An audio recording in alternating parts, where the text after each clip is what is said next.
Hello viewers, আশা করি সবাই খুব ভালো আছেন। আবারও একটা নতুন ব্লগে আপনাদেরকে ওয়েলকাম জানাচ্ছি। আপনারা দেখছেন ডেইলি লাইফ ইন্সপিরেশন। তো সঙ্গে থাকুন, দেখতে থাকুন ব্লগটা।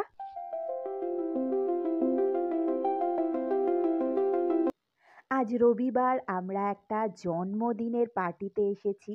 তো আপনারা তো আগের ব্লগেই দেখেছেন আমার জ্যাঠতো দাদার মেয়ের বার্থডে পার্টি। তো চলে এসেছি এই বুফে হলে।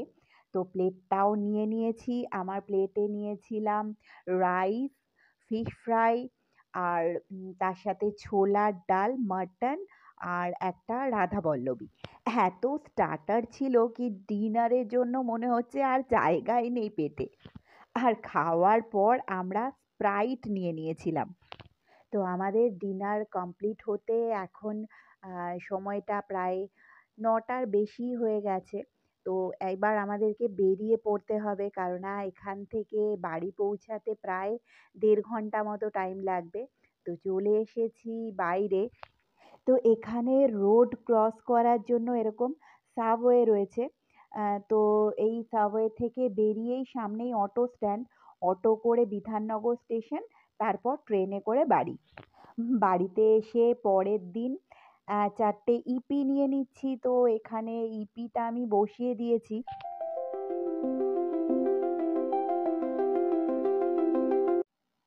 আর এই দিকে বানিয়ে নিচ্ছি একটু কফি। আর এই যে ইপিটা রেডি হয়ে গেছে, তো সেটাও বেড়ে নিলাম। আর তারও পরের দিন বিকেলবেলা চলে এসেছি একটু ছাদে।